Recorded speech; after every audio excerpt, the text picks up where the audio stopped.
What's good, y'all? And welcome to my movie review for Coco. And I can say, this movie was fantastical. And I'm reviewing Coco. Might as well speak in my mother's tongue while I'm at it. And by mother's tongue, I mean my mother's first language. My first language is English. I don't do well speaking Spanish. I don't know a few phrases here and there, but anyway. So, so Coco is directed by Lee Unrici and Andra Molina. Cast includes Gale Garcia Bernard as Hector, Benjamin Bratt as as De La Cruz, Rina Victor as Abuelita, and Anthony Gozalme. I'm probably butchering these names. Gozalme as Miguel. This kid's really good. He's really good. Anyway, so the plot of Coco is that Miguel is tired of. It's during the Day of the Dead festival. Miguel is tired of trying to he wants to not go with his family's business being a he wants to be a musician. And during the Day of the Dead celebration, there's this talent show going. He wants to participate in it, but nobody in his family wants him to do it. So he ends up going to De La Cruz's grave and stealing the guitar. Yes, grave robbing in a Disney movie. How far Disney has come. Now they've had grave robbing. Takes the guitar, goes into the land of the dead, and that's about much of the plot I'm going to give out. It's pretty much him. It's pretty much of fall. Now okay. So anyway, so let's talk about the cast. The cast is fucking phenomenal in this movie. Fantastical. Everyone does a fantastic job, except Miguel. This kid can sing. I'm probably gonna actually have my favorite song from the soundtrack, Poco Loco, in the player, so you can hear how good this kid can sing. I mean, I don't know, Rayamo. I fucking love this song. I love this soundtrack. I can say without a doubt that this is my third favorite Disney soundtrack of all time, with Tarzan at number 2 and Hunchback of Notre Dame at number 1. Now, as I said, all the cast members did a fantastic job. Yeah, they're great. And actually, oh, I gotta text you about this. Abuela. Now, Abuela uses her secret weapon to a very special to the best. The chancla, the sandal. And apparently in Mexico, that's a normal thing that you grab your sandal. That abuelas grab their sandals or their mothers or just grab their sandals and start beating people. This woman, she hates music. All form music. She doesn't care if you're just tapping your foot, playing on the guitar, singing, none of that shit. She will grab a chancla and beat you with it. Like mariachi bands, buy a chancla. Her son, blowing into a bottle, chancla. Chancla. It's fucking hilarious. This woman, she just grabs her and it's like passing by mariachi bands, just throwing a chancla at him. It's hilarious. Anyway, okay, now, as I was saying, so what that brings my next point.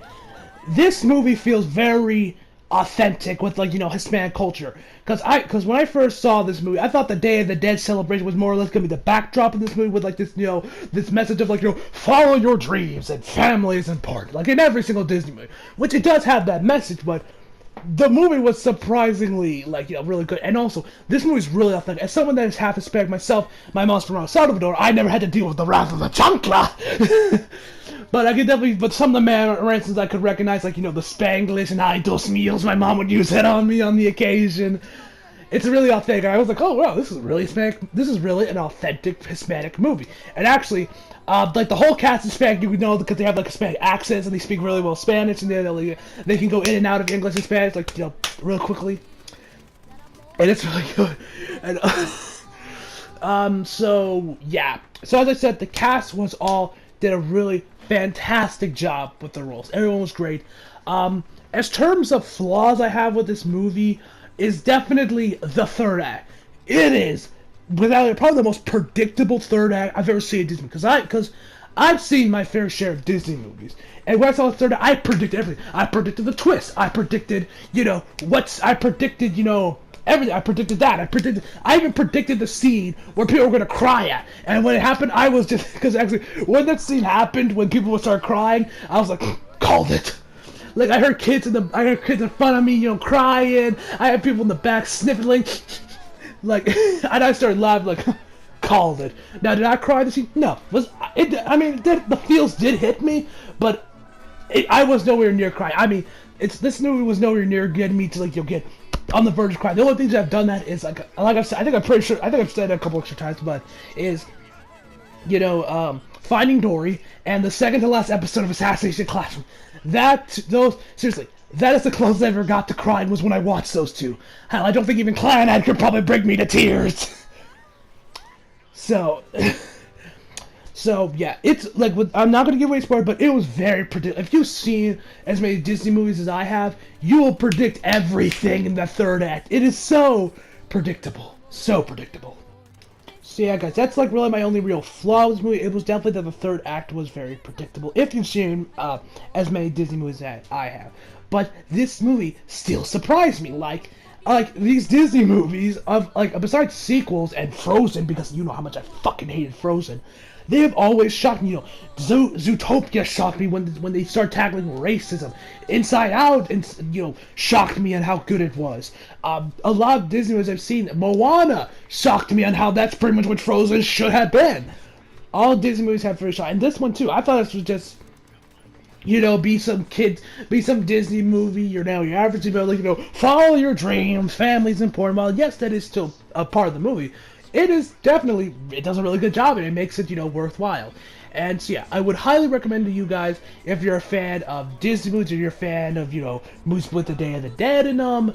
So yeah, or if you're just looking for something to watch before next week when Star Wars drops, and man, so fucking hyped for Star Wars Episode 8, The Last Jedi. So yeah. Now, is this one of the best Pixar movies out there? No. This is nowhere near as good as Incredibles, Toy Story, Finding Nemo, Finding Dory. It's nowhere Inside Out. It's, I personally take Moana as well. I would personally take those movies all over this, but this was still a fantastic movie. So my final verdict for Coco is a 10 out of 10. Hope you guys enjoyed the video. Leave a like if you did, subscribe if you do, follow me on Instagram and Twitter if you feel like it. Links down in the description box below. And yes, and my live reaction to PSX is coming. I'm going to work on that as soon as I'm done with this video, as well as my live reaction to the new Jurassic World 2 trailer that dropped like today or yesterday. So yeah, expect those later on, and see you guys next time.